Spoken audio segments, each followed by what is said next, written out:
누구보다 빠르게 난 남들과는 다르게 누구보다 빠르게 남들과는 다르게 누구보다 빠르게 난 남들과는 다르게 누구보다 빠르게 남들과는 다르게 잘한다. 이렇게 여러분과 또 아주 사소한 고백에 대한 이야기를 하러 아사고에 왔어요. 아사고에 아웃사이더가 왔을 때는 그 아주 사소한 고백이 아웃사이더를 만나서 아웃사이더의 고백이 됩니다. 그래서 아사고예요. 세상살이 어디 그리 살기 쉽나 열심히 뛰다 보니 숨을 못 마신다. 어제는 오기로 오늘은 패기로 두 개의 심장을 치는 우리 둘이 제일 빛나. 모두가 해내지 못할 거라고 모두가 결국엔 절대 안 될 거라고 꽉진이 두 손에 피가 뚝뚝 떨어져도 결국엔 그대로 보여줄 거라고. 자, 오늘 제가 아사고에서 여러분들에게 꺼내놓는 저의 아주 사소한 고백은 무엇이냐? 자기 인생의 정답은 언제나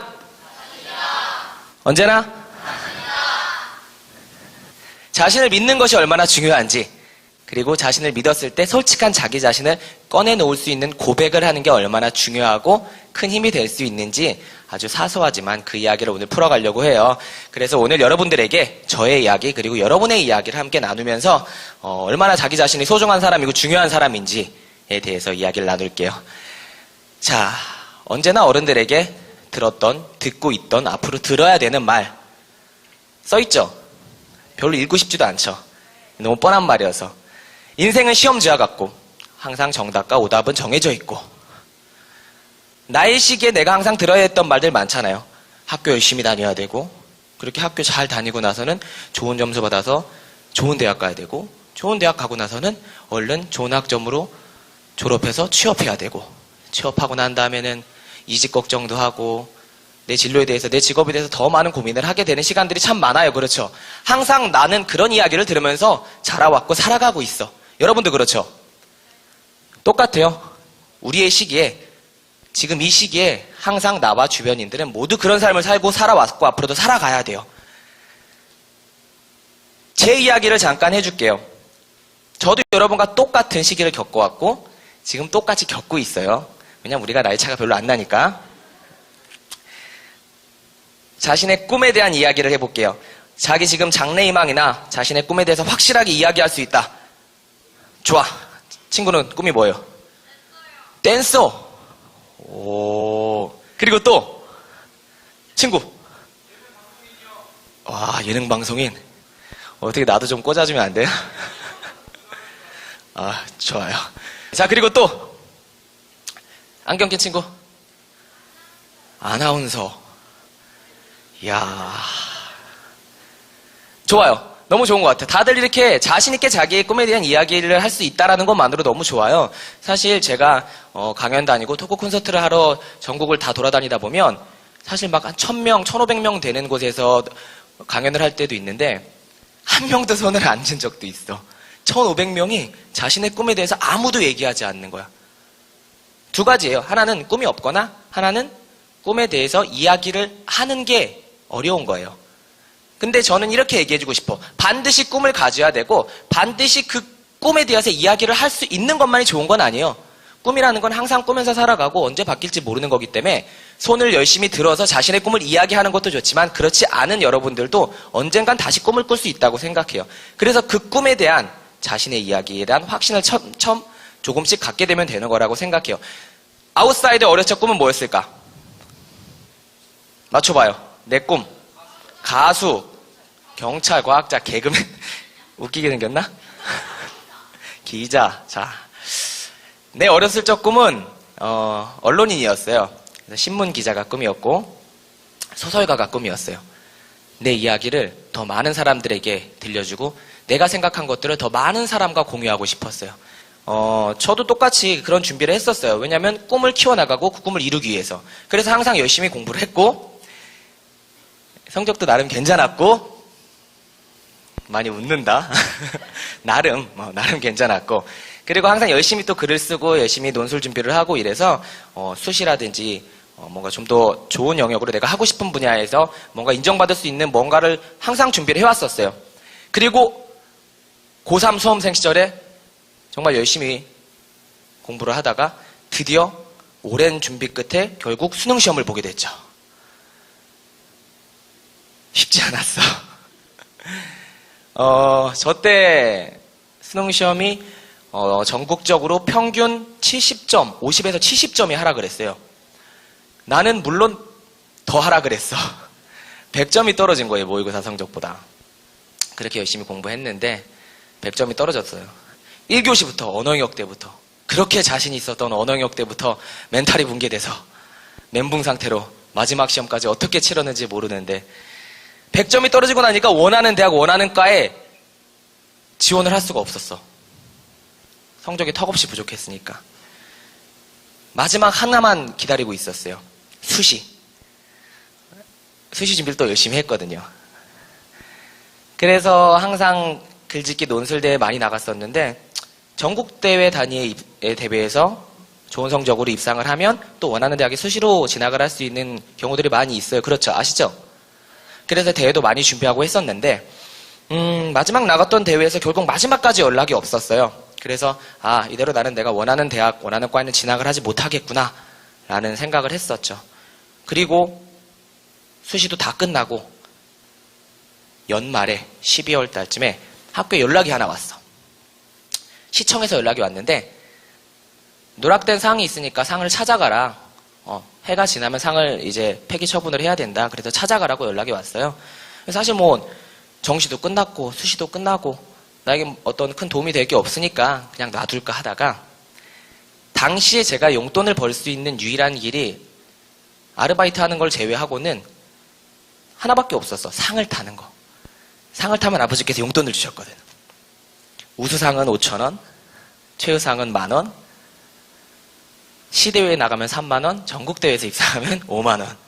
그래서 상을 열심히 타려고 했었던 기억이 나요. 그래서 그래, 누락된 상이어도 상장을 타워가지고 아버지한테 용돈 받아서 친구들이랑 맛있는 거 먹고 놀아야겠다라는 생각으로 시청을 찾아갔죠.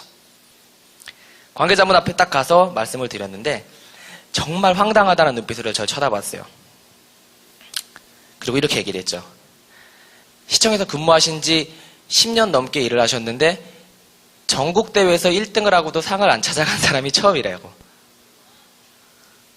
마지막 나갔던 대회가 전국 논술 글짓기 대회였는데 그 대회에서 고등부 1등을 해서 상을 받았어야 되는데 상을 받지 못한 거야. 집에는 부모님이 일을 하셨기 때문에 연락을 못 받았고 학교 측에는 담당자가 없어서 전달이 되지 못했대요. 대학만 보고서 공부를 했고 대학만 보고서 글을 썼고 원하는 과에 가려고 그렇게 열심히 했었는데 전국대회에서 1등을 하고 나서도 원하는 대학과 과에 가지 못했어.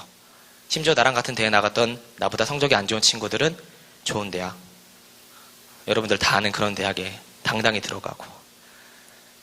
그때 정말 힘들었어요. 정말 힘들었던 것 같아. 그래서 원하는 대학은 아니지만 이제 서울에 있는 전문대학에 영어과를 진학을 하자. 그래서 편입을 하자 라는 생각으로 영어 공부를 하려고 대학에 진학을 했는데 그렇게 꿈에 그리던 대학 생활과는 또 다른 그런 모습들에 실망도 많이 하고 쉽지 않은 20대에 시작을 하면서 정말 내가 좋아하는 일이 아니면 하루하루 일주일, 한 달, 한 학기, 1년 버티기도 힘든데 어떻게 평생을 살아갈까?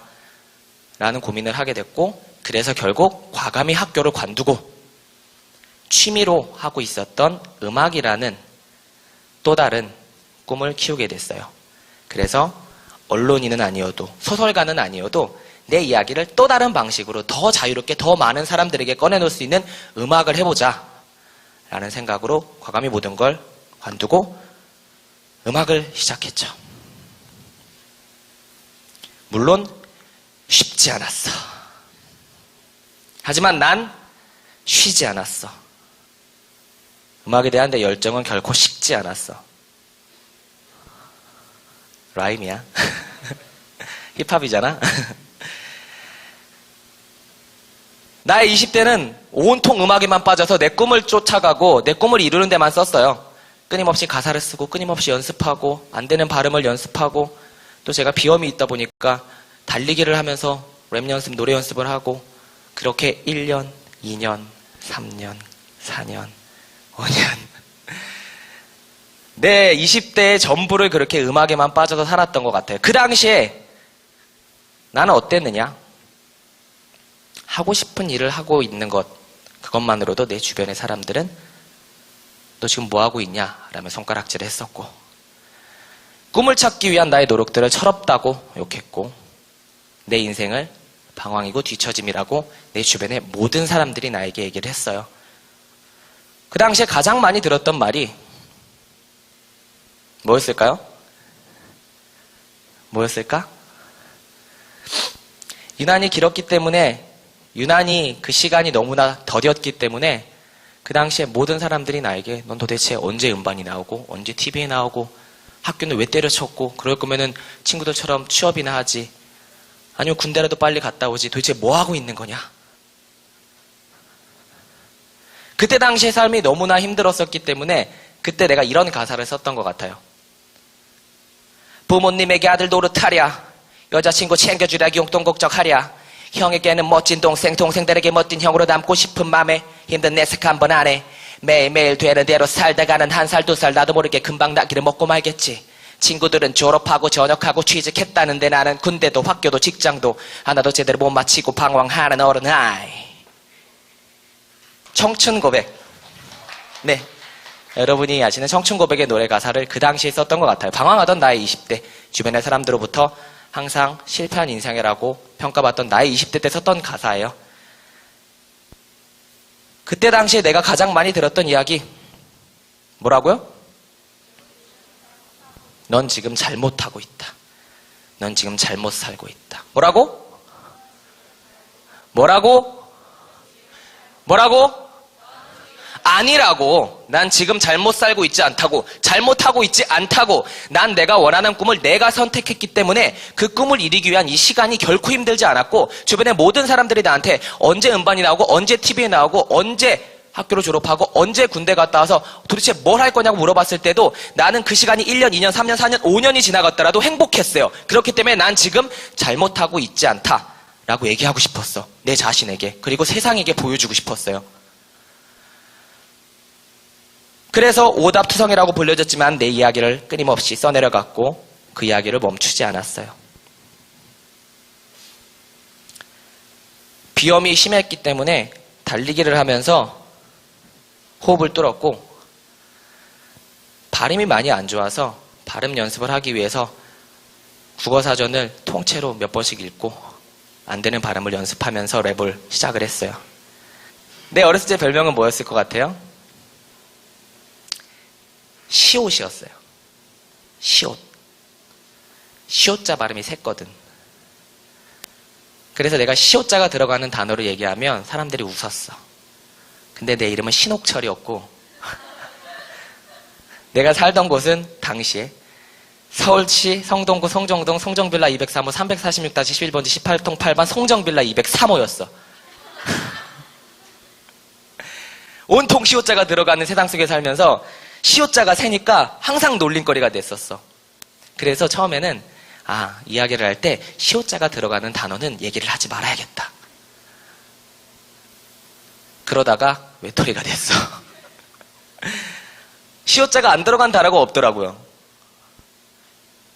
점점 더 친구들과 대화하는 시간이 줄어들고 세상 앞에 내 이야기를 꺼내놓는 시간이 힘들었었던 것 같아요. 중학교 때부터. 그래서 랩을 하면서 그 시옷자 컴플렉스를 어떻게든 바꾸고 싶었어요. 그래서 나의 단점이었던 그 시옷자를 어떻게든 더 멋있게 만들고 싶어서 오히려 시옷자가 들어가는 단어들만 가지고 이야기를 하기 시작했어요. 그리고 시옷자 라임을 만들어내기 시작했어요. 그래서 끊임없이 시옷자 발음만 연습을 했어요. 지구상에 있는 모든 시옷자 발음은 다 해봤어요. 그래서 내 랩에는, 내 가사에는 시옷자 라임이 많아요. 난 스테이지 위에 스케일을 그리는 스타의 마술사, 스피드 스타!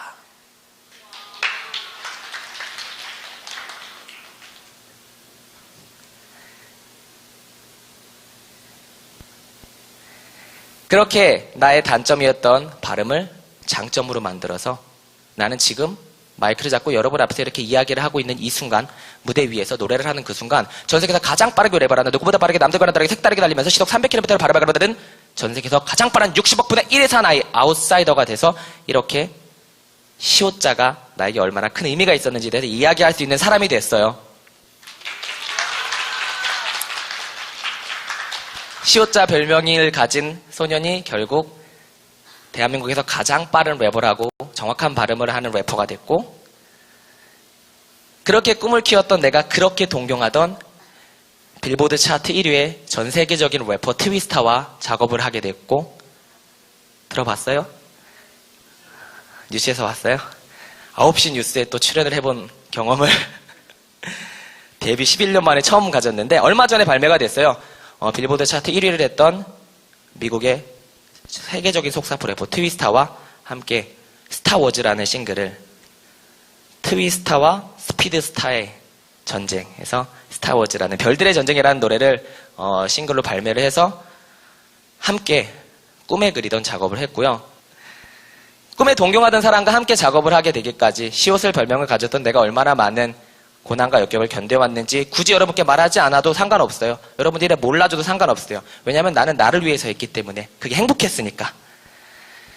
그렇게 해서 끊임없이 써내려갔던 나의 20대, 그 20대에 1년, 2년 시간이 지나고 언더그라운드 8년의 시간을 거쳐서 2007년 10월 25일에 드디어 방송 데뷔를 하는 첫 번째 정규 앨범을 발매했어요. 메이저 기획사에서. 언더그라운드 8년의 시간 끝에 결국 메이저 방송 데뷔를 해서 첫 번째 타이틀곡 남자답게를 가지고 당당하게 주변 사람들에게 떳떳하게 자랑을 하면서 방송에 딱 나와서 남자답게 망했어. 쉽지 않았어. 쉽지 않았지만 난 결코 쉬지 않았어. 내 열정은 식지 않았어. 하지만 너무나 힘들었어요. 당당한 척하면 살아야 됐었거든. 왜냐하면 제목도 남자답게였어.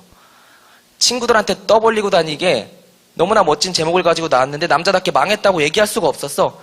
그리고 대부분의 친구들은 그래도 이제 방송 나오고 TV에 출연하고 내 친구가 음반을 내고 하니까 다들 되게 우러러 보면서 멋있는 사람인 것처럼 나한테 대우를 해줬어요. 근데 나는 거기서 더 당당하고 싶었어. 그래서 사실 돈이 한 푼도 없었는데 돈을 되게 잘 버는 척하고, 방송에도 몇 번 못 나갔는데도 방송에 항상 나가는 것처럼 많은 스케줄이 있는 것처럼 하고, 친구들이 항상 밥 사라 술 사라 할 때마다 돈이 한 푼도 없었는데도 불구하고 몰래 아르바이트를 해서 번 돈으로 친구들한테 밥을 사주고 술을 사주고. 그래서 나는 음악을 하면서 20대 거의 대부분의 시간을 아르바이트를 하면서 보냈어요, 사실. 그리고 방송 데뷔를 한 다음에도, 남자답게로 데뷔를 한 다음에도 건대 입구역에 있는 2번 출구 로데오 거리 먹자골목에 들어가자마자 바로 오른쪽에 있는 녹색 편의점에서 약 2년에서 3년 동안 시급 2,800원, 최저임금에도 미치지 못하는 금액을 받으면서 밤 10시부터 아침 9시까지 야간 아르바이트를 했었죠. 방송에 나가서 어깨까지 내려오는 레게 머리를 따고 웃어 뿔테 안경을 쓰고 힙합 바지를 입고, 진짜 스타일리스트가 남자답게로 외치면서 음악 프로그램에서 랩을 하다가 평일이 되면, 그리고 방송이 끝나면 건대 입구 2번 출구 먹자골목으로 가서 밤 10시부터 녹색 옷을 입고 녹색 편의점에서 명찰을 달고 바코드를 누구보다 빠르게 남들과 다르게 찍으면서 나를 알아보는 사람들에게 뭐라고 이야기를 해야 될지조차 모르는 그런 우스운 상황들 속에서도 열심히 아르바이트를 해서 친구들에게 남자다운 척, 잘 나가는 척, 강한 척, 있는 척, 그렇게 척척척 하면서 살았어요. 근데 그 시간이 길어지면 길어질수록 이제는 너무 힘이 들었어. 내가 아무리 행복해서 하는 일을 하고 있더라도 도대체 난 이제 어떤 음악을 해야 되고, 어떤 노래를 해야 되고, 어떤 꿈을 어떻게 키워나가야 될지 너무나 막연했어요. 그래서 고민을 하다가 결심을 했어요. 자신과 그리고 세상과 소통하기 위해서 국토대장정을 떠났어요. 쉽지 않았어요. 음악 진짜 슬프다. 눈물이 날 것 같네. 서울에서 시작해서 서울, 대전, 대구, 부산, 울산, 충주, 청주, 광주, 완도까지 갔다가 완도에서 배를 타고 제주도에 넘어가서 제주도를 한 바퀴 돌고서 돌아오기까지 약 100일 정도 걸리는 시간 동안 카드도 가져가지 않고 인터넷도 전화기도 다 사용하지 않고 그냥 막연하게 자전거 한 대와 배낭 하나를 메고 하루에 10시간에서 12시간씩 페달을 밟고 막연하게 떠났어요.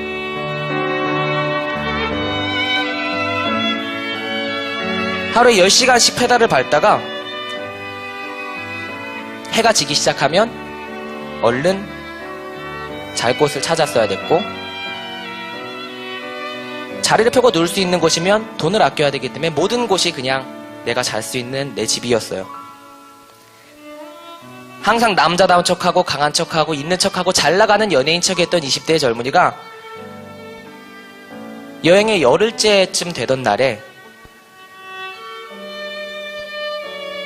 10시간 이상 자전거를 페달을 밟으면서 달려가다가 국도에서 깜깜한 어둠이 내려앉은 그 국도에서 저 멀리 있는 요만한 빛을 하나 쫓아서 달려가다가 시간이 늦어지는데 해는 슬슬 지기 시작하고 어두워지기 시작하는데 도저히 국도의 끝이 나오지 않는 거예요. 시간은 점점 늦어지고 밤 10시가 지나가고 11시가 지나가고 깜깜한 국도에서 내 옆으로는 정말 집만한 대형 트럭들이 화물 트럭들이 쌩쌩 지나가면서 요만한 돌멩이 하나를 밟아서 튀는 그 수많은 돌멩이들이 내 자전거에 스쳐 지나갈 때마다 자전거가 휘청거릴 정도로 그러다가 정말 언제 죽을지도 모르겠다라는 정도로 끊임없이 그 시간이 길어지고 그 어둠이 점점 더 깊어지기 시작했고 그렇게 잘난 척하고 당당한 척하던 내가 도저히 안 되겠어서 결심을 했어요.